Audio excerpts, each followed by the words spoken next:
I am the vine, you are the branches. Stay connected. And that's a paraphrase of John 15:5.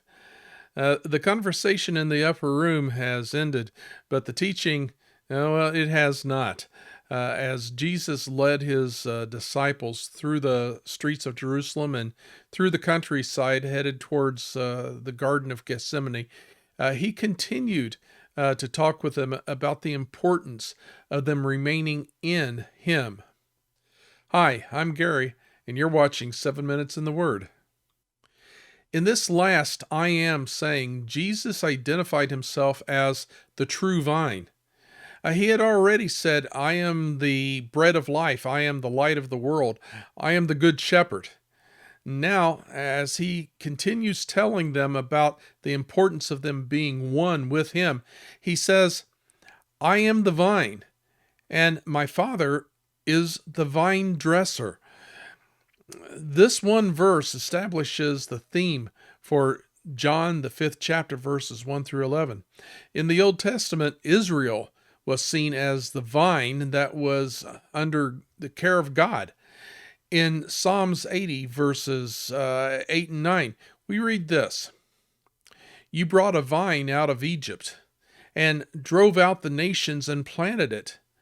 You cleared the ground for it. It took deep roots and filled the land. But things did not go well for Israel.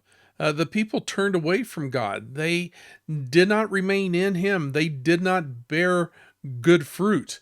In Isaiah, the 5th chapter, verses 3 through 6, we read this: And now, O inhabitants of Jerusalem and men of Judah, judge between me and my vineyard. What more was there to do for my vineyard that I have not done in it? When I looked for it to yield grapes, why did it yield wild grapes?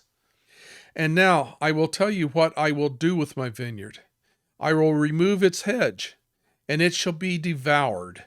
I will break down its wall, and it shall be trampled down.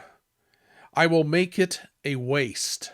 Now, the psalmist used the same type of imagery as we continue in Psalm 80, reading verses 12 and 13. Why have you broken down its walls, so that all who pass along the way pluck its fruit? The boar from the forest ravage it, and all that move in the field feed on it. Now, the vine, Israel, had not remained faithful to God. The people had turned away and had become unfruitful. In fact, they had produced bad fruit. They were not true to God, and he allowed them to be destroyed.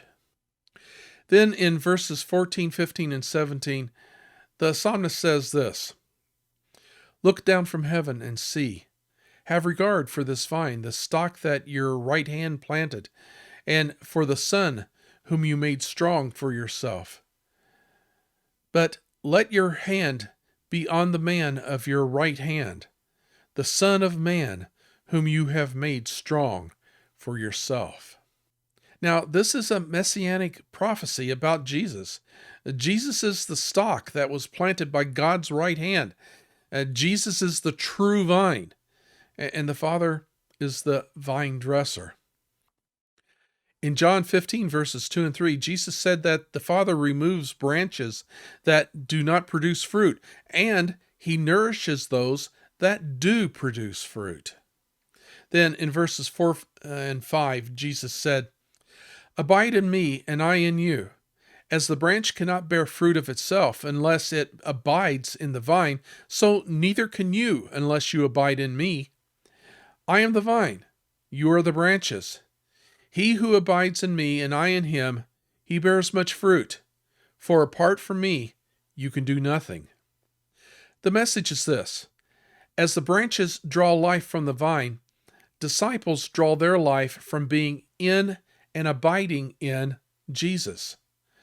Jesus was emphasizing the importance of his disciples remaining connected to him.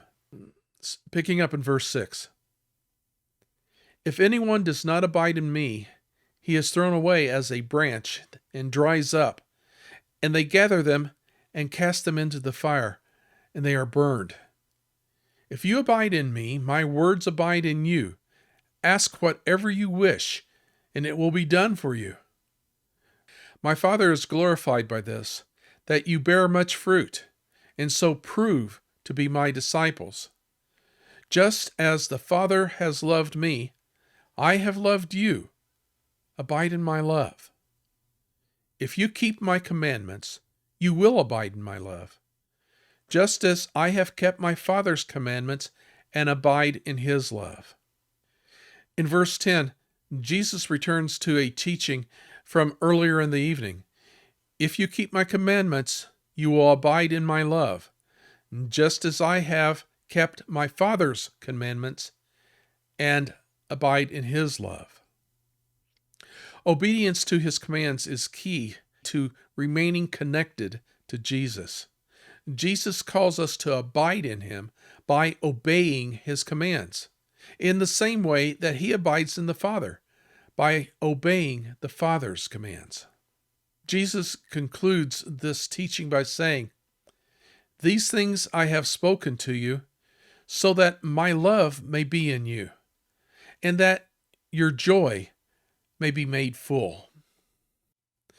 Jesus wants us to know that by staying connected to him, we may know the full joy that is ours when we abide in him. Thank you for joining the study today. If you have enjoyed the study, well, please click the like button and come back again next time for another 7 Minutes in the Word.